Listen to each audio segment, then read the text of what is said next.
Era l'estate del 1999 quando ho finito di dipingere l'ultimo quadro dei miei ricordi, Azzurro.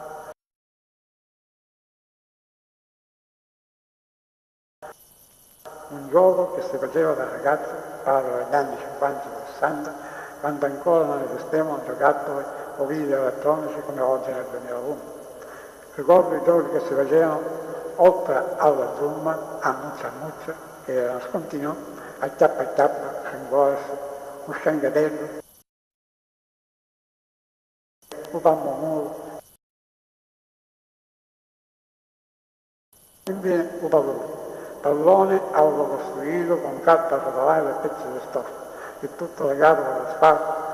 Finito, come dicevo, di dipingere l'ultimo mio quadro nel 1999, per tutta la seguente estate e anche in autunno non ci riuscivo più a dipingere. Non trovavo più nessun argomento che mi ispirasse qualche idea.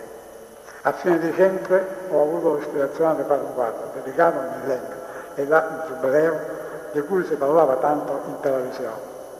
Il 2000 si presentava ancora senza nessun argomento o ispirazione da dipingere. Molto spesso mettevo sul cavalletto una tela, la guardavo pensando a cosa avrei potuto dipingere, ma non trovavo nessun tema. Vedevo davanti a me un buco profondamente vuoto. Mi sentivo disperato, con una gran voglia di dipingere.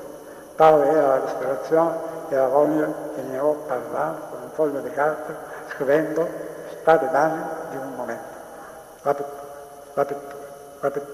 Non finirei mai di pronunciare questa parola, pronunciarla fino all'infinito. La pittura. Impasto di colore diverso, girati, fino a quando non si trasformano in un nuovo colore, che dà una nuova sensazione, un nuovo impulso visivo. Nella mia mente, in questo momento, centinaia di massi colorati diversi che si mescolano tra loro, che parlano tra loro, che litigano tra loro e formano colore su colore su colore. Ad ogni colore, ogni forma è un'espressione di Dio. Vorrei che il mio cervello fosse una palla di colore e poterlo impastare con le mie mani per toccare la materia. Dipingere non con le spatole o i pennelli, ma con le mani. Gioisco quando vedo quei bambini che nella loro innocenza manipolano dei colori, si imbrattano i vestiti, le mani, i fogli che dovrebbero dipingere, che nell'ingoscia accostano colori meravigliosamente accoppiati, creando quella fusione armoniosa, splendente come un raggio di sole in un cielo tempestoso. Usare le dita come spatola e pennello ed essere così a contatto con la materia, quella maestosa materia di colori che prende forma e vita, che accostato l'uno all'altro si abbracciano in una eterna fratellanza. Portare alla luce a quello sconfinato colore somigliante a quello dell'arcobaleno, impastare, sfumare l'uno nell'altro e sentire una sensazione che racchiude colore e immagine. Vorrei poter dare un significato a questo mio pensiero, ma non so cosa mi spinge a scrivere tutto questo. Forse perché in questo periodo non ho ispirazione.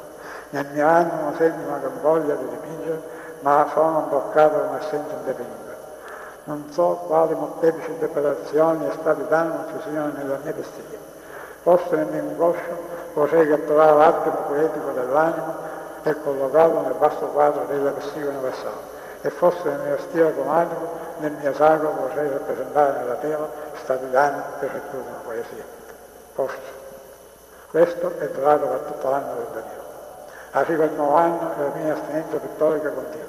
Finché a fine gennaio del 2001 incominci nella mia mente a balenare una frase, genetica modificata. Era come se la mia mente si fosse isolata di tutto e fosse entrata questa sola frase, genetica modificata, genetica modificata, genetica modificata, in un modo ossessivo. All'improvviso incomincio a vedere strane figure sui muri, per terra, e qualsiasi cosa guardassi, vedevo strani animali, strani personaggi. Intanto nella mia mente, insieme a queste strane figure, si miscelava la parola genetica modificata. Era diventata una vera ossessione. Un mattino mi trovai nella mano un quaderno di disegno che mi aveva fatto comprare da mia moglie quando mi trovavo a lavorare in ospedale a Bergamo. Mentre guardavo i disegni che allora avevo fatto, vedevo sovrapposte le solite figure. Come un automa su una pagina bianca incomincia a disegnare, sempre miscelando nella mia mente genetica modificata.